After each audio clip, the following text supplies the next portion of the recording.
Good afternoon. Welcome to Midcap Radar, live from the CNBC-TV18 Motilal Oswal studio. I'm Sonal Bhutra. With me is Vivek Iyer. For the markets, continues to be a down day. It's a Friday which is turning out to be weak for the bulls for sure. But there's a lot to talk about, a lot of earnings and a lot of stock reaction. That's right. So let's start straight away. We'll start off with the top headlines. Stocks fall and disappointing start to the earnings season. Financials and private banks are the big drags, while metals remain a bright spot. Midcaps fall in line with the Nifty and the Sensex. Nuvoco Vistas trades higher after profit recovers in the first quarter, driven by a focus on cost and sequential realization growth of 5%. News in software under pressure post-management commentary. Sales revenue was hurt by delayed large deal closures and slower client decisions. Adds that they expect implementation and large deal closures to improve in the second half of FY26. Clean Science Tech skids after trims margin guidance and points to likely stake sale by promoters. Okay, all right. Those are the top headlines. For the markets, we've been talking about that cut. Nifty is below the 25,000 mark. Midcaps are falling in line with the benchmarks. But, you know, when we talk about movers, there's a lot that's happening in the midcap space. That's right. A lot of stocks moving on the back of results, on the back of commentary in the conference call of management. And Hormuz is standing by the wall to encapsulate all of the top movers in the mid-cap space of the market. Hormuz, over to you. Third straight down week coming in for the markets. So only apt that we start off with the losers then. And besides the news flow and earnings-driven names, there are stocks that are still trading with losses. Look at MPS now. It's down 15%. There's a very sharp fall over the last few minutes. Veranda, after the CNBC-TV18 news break confirmation, is down almost 6.5%. And Goodyear India too, down around 5.5%. Take a look at some of the earnings reactions today. Newgen Software down another 6%. After yesterday's 6% fall, taking it possibly its worst week this year. Clean Sciences has now extended its losses down 8%. Root Mobile and Sterling and Wilson too, earnings reactions of around 4 to 4.5% each. You take a look at the defense names, they have not had a very good week either. You take a look at Bharat Dynamics, you get Data Patterns, Cochin Shipyard, all of them have declined anywhere up to 8 to 10% all through this week. So it's been a negative week for all of these defense names. So stocks that are bucking the trend, if you could call it that, on the volumes front as well. You take a look at GMDC, at the very sharp spike here, 10.5% higher on that stock. Tatva Chintan Pharma, marquee investor, checking in the June quarter, so 7.5% higher here on very strong volumes. And lastly, in a wobbly market like this, there are still stocks that are at a 52-week high. Take a look at KIMS, Anand Rathi Wealth, of course, doing well for itself. KRBL is at a 52-week high, and a result reaction, Nuvoco Vistas too, at a 52-week high today. Back to you guys. Okay, all right. Thank you so much, Hormuz, for joining us with that list. It's a good time to welcome Himen Kapadia from DR Choksi Finserv for a technical check on the markets. Himen, good afternoon. Thank you so much for joining in. Can you quickly tell us what are the next important levels to watch out for on the Nifty and your individual picks as well? A very good afternoon to you, Sonal. Thank you for having me on the show. It's always a pleasure. As far as the Nifty is concerned, I'll just take 30 seconds. 7 weeks between 24,500, 25,200. Gave a breakout, flopped, came back close below 25,200 week. So 25,212 is a level to take out now if we expect an upside. 25,000 was a near-term swing low, which has broken today. So now 24,792 and 24,492. These are the two levels on the downside. The VIX is 11.5, Sonal.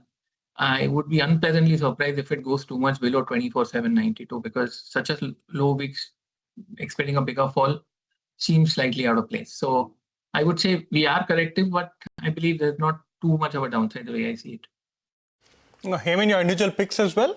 Yeah, individually, I mean, bullish on PSU banks and real estate, but Godrej Properties has moved a bit. So it's a conditional buy. We moved up, let's say, $150 in the last 5 trading sessions. So we're currently at 23.57, Vivek. So buy on Godrej Property at around 23.40. Stop loss of 22.90, target of 24.40. Risk reward ratio 1:2. The other stock which I like is Astral Limited. We've had a corrective phase. We've taken support. We formed a base, taken support on the 55-day exponential moving average. Things are improving on the weekly chart. Simply put, we've had a deep fall. We've had a bounce, a retracement. Now we are setting the stage for a move up again. So a buy on Astral at, once again, slightly lower. It's 1509. So buy at 1500. Stop loss of 1460, target of 1580, risk reward ratio 1:2 both. We're playing for a contra buy because I feel next week is where the market could be possibly bottoming out and turning. Vivek. Okay, all right. Thank you so much for joining us with those picks. Have a great weekend ahead, Himen. But for that, we'll slip into a short break. Remember to tune into the all-new CNBC TV 18 Prime, bringing you insights from policymakers, business leaders, and economists, shaping both the world and India's future. CNBC TV 18 Prime decodes global shifts and their impact on Indian businesses, giving you unparalleled insights. Tune into CNBC TV 18 Prime at 12 noon for the Global Reset, at 1 p.m. for the Big C and Global Lens at 8:30 p.m.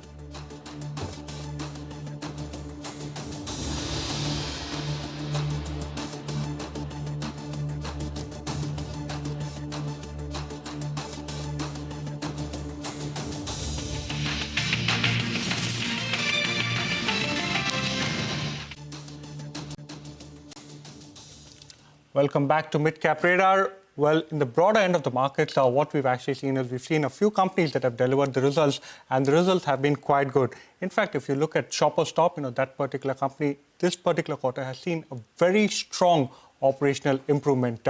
And to discuss that, we are joined by Kavinder Mishra, who's the MD and CEO at Shoppers Stop. Thank you so much, Mr. Mishra, for joining us. First up, very strong operational improvement that we've seen, almost 8.6% revenue growth in Q1.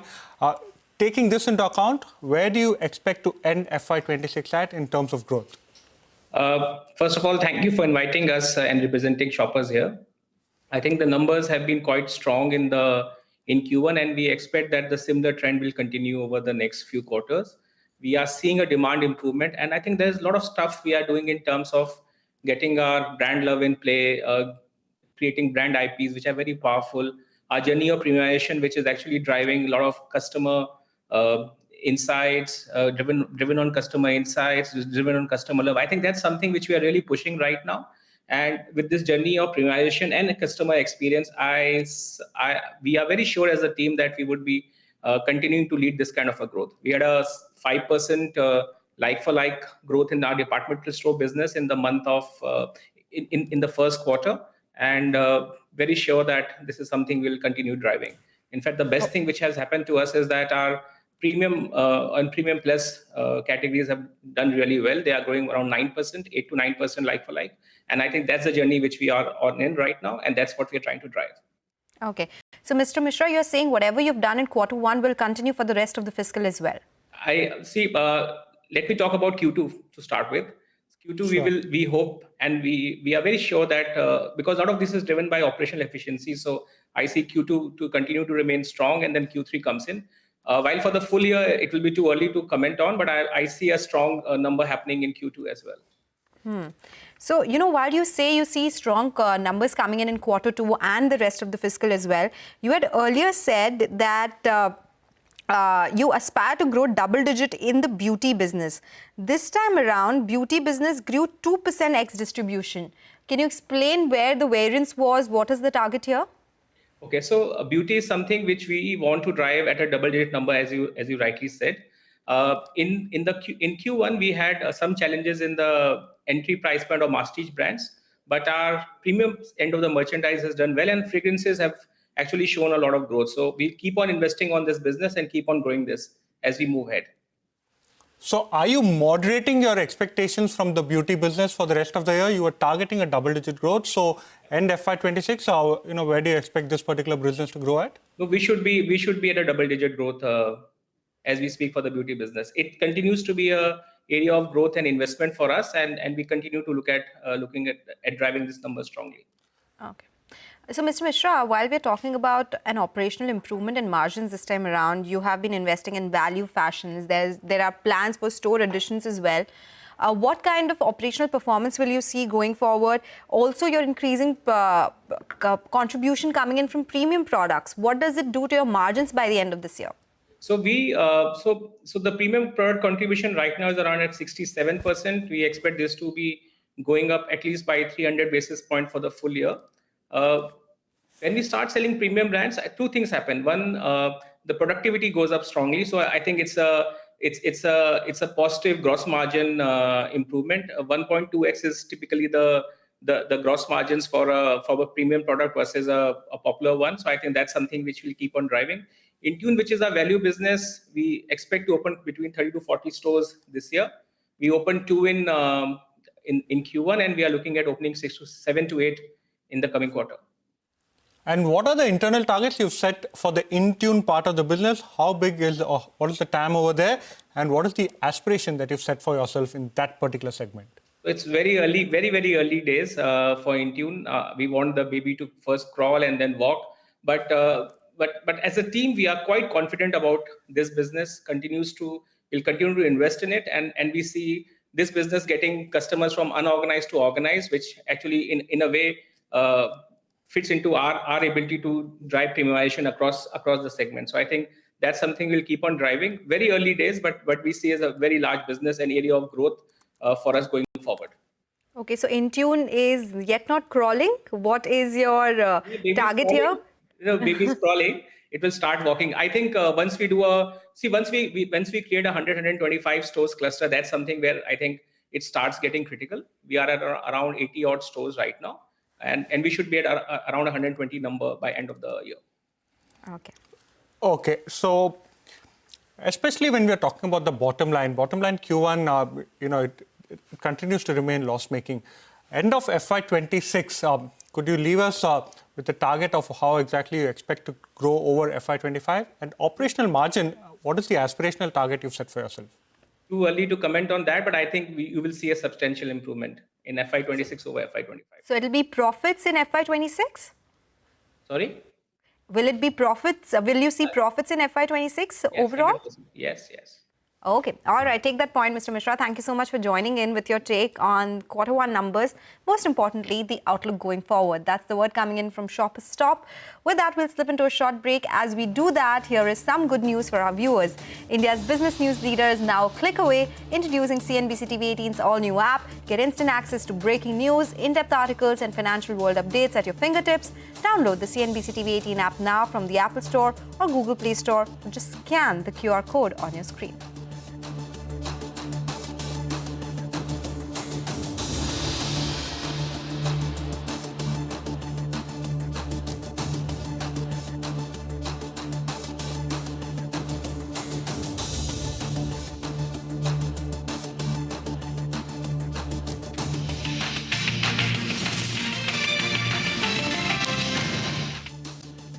Welcome back. Let's address a recent news flow.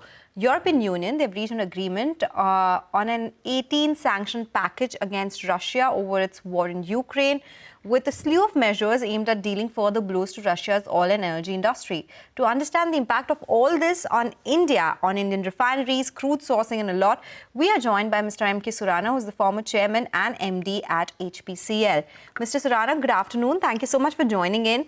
Well, there are a number of sanctions which have been put out right now. One of them is lowering the cap on Russian crude sales to $50 per barrel versus $60 per barrel, and a lot of things with respect to containers which are used to ship this crude oil to the different parts of the world as well. Since India is a big importer of Russian crude, how do you think this will impact supplies? And do you think this is something which could disrupt the supplies overall? Good afternoon, Sonal. So, as you already mentioned, that I think they have changed it to the dynamic adjustment in the crude price cap now. And it will be varied as per the market price of the crude. And right now it is being set somewhere between $45 to $50. It will be likely to be 15%. I'm sorry, sir. We've just seemed to have lost the connection while we wait for Mr. Surana to rejoin us. This particular development in Sonal, you've been tracking this space quite closely. It's going to have serious implications, right? It will, yes. So if we just take you through the points or the sanctions that have come about as well. First is fresh restrictions on companies linked to Nord Stream gas pipeline, which is the biggest pipeline for gas transportation. Russia is the big gas producer. The second would be lowering Russian crude sales to $50 per barrel versus $60 per barrel earlier. Mr. Surana was just explaining that to us. They will be cutting cutting off SWIFT global payments to 22 Russian banks. They will also blacklist fleet transporting Russian oil to different parts of the country, different parts of the world actually, and on the export of equipments and materials that could be used in the Russian defense industry. Just for the oil and gas space, there will be Russian restrictions on Rosneft's 20 million tons per annum of refinery in India as well, and sanctions are likely to impact both crude sourcing and refinery exports from the plant. So what does it mean for oil marketing companies? Around 25% of crude is imported from Russia right now. That only means that that export could be impacted from Russia because now they are sanctioning fleet. They are also talking about lower cap on crude oil prices, and the cost could increase instead of staying the same despite global crude prices remaining range bound at these levels. So it has come in as a negative surprise considering how dependent we are on Russia right now. And post this particular tweet that did come out from the EU, you did see a sharp spike, especially as far as the share price of ONGC was concerned. Oil marketing companies have been a little depressed, but ONGC, on the other hand, did surge to the day's highest point. The other important aspect, that we will need to ask Mr. Surana, once we are able to get him back on the line, is what will be the associated impact cost, especially as far as logistics are concerned. While there will be a cap as far as import of crude is concerned, there will, number one, they're speaking about vessels, and number two, the associated logistics cost. What will be the impact? Mr. Surana, I hope you can hear us. If you heard the question, what do you think would be the impact of this particular move? Yeah, I can hear you. So basically, as I was mentioning, that the new 18th round of sanction, it basically relate to dynamic adjustment of the crude price cap, and it is expected somewhere between 45 to 50 to start with. It's likely to be 15% below the market price, and some additional sanctions on some of the shipping lines. Now, as far as supply part is concerned, the market is well supplied, and therefore I don't see there is any possibility of supply disruption. Rather, there is a oversupply in the market currently, and we may end up CY25 with a surplus of around over 1 million barrels per day of supplies. As far as demand is concerned, still tariff uncertainties are there, and energy transition is also slightly in uncharted territory to that extent, though the EV sales are increasing. So I think there are concerns on demand and there is no concerns on the supply. As far as pricing is concerned, then India has in the past taken from Russia, and they did a good tightrope walking on this diplomatic front, and I think India may continue to do so. I don't think as of today, America has supported that move of EU to reduce the price cap, and unless that is done, any effective implementation of a sanction may also be a difficulty. But overall, I don't think that it is going to be a major disruption, both price-wise as well as supply-wise in the market. Okay. As far as India is concerned. Yes. So as far as pricing is concerned for crude oil, it is not an impact. But the other part of this sanction also talks about restriction on operations of Rosneft's 20 million tons per annum refinery in India. How do you think that could impact things? Will it improve cracks? Will it reduce refining capacity? How do you look at that particular development? No, Rosneft is a different case because they have got the Russian ownership as such. And that case is different than all other refineries in India. So coming back to that, Rosneft, as far as Niara Rosneft refinery is concerned, they've got a different way of operations. Many times they sell off all of their products in the beginning of the year itself at a certain margin because they also had certain traders as their equity partners. So as far as India is concerned, we are well supplied even as far as products are concerned. And though some of the oil marketing companies have been taking the products from them, but as such, I don't see any issue irrespective of the operation of Niara on the Indian supply condition, because in diesel we are anyway surplus. MS also we are well supplied, and the newer capacities are also coming in the system now. So I don't see much of impact on the Indian market as such because of that as well. Right. Mr. Surana, you've watched this space for a very long time. You've been closely involved. What we want to understand is we understand that India was actually importing crude at almost $2 to $3 discount compared to the current price from Russia. So how does the sanctions actually change the oil bill? Number one, for India, do you think India will now go ahead and renegotiate the entire situation with EU? And also China being a big importer, how does it impact them? So it is a basic, it is a part of the economics, which is a combination of the crude price, what you and me know, the discount on that, the freight cost, insurance cost, and also what we call is the gross product value of the crude. So not all the crude has got the same product value, and the refineries do evaluate different types of crude depending on whatever the configuration they have. So that economics will continue to play, and Indian refineries will buy which crude suits them the best economically and technically. So if with a lower price cap, I assume that the Russian crude will be available at more discount to India, and in that case, it may become more profitable for Indian refineries to buy that. But at the same time, the crude is a global commodity, and when one part of the supply line is changing, alternative part of the supply line has to make up for that. So Europe has to buy from somewhere, and otherwise it gets adjusted over a period of time. So are you slightly surprised that crude prices aren't reacting in a sharper manner? The street actually would have expected crude prices to spike up significantly. Is there still I'm not a supply demand? demand? It should not also. There is no reason for crude price to hike. Rather, I won't be surprised it drops. Because the supply is surplus, the demand is not picking up. There is a possibility of getting the crude at a lower price. So what is the reason for the crude price to hike? Yes. If it happens, it will be only speculation, in my opinion. Totally take that point. That's coming from a person who's seen the market for over various cycles. So we take that point. Thank you so much for joining us with your insights, Mr. Surana. Always a pleasure speaking with you. But with that, we'll do one thing. We'll take your leave on this edition of Midcap Radar. Your stocks when we return.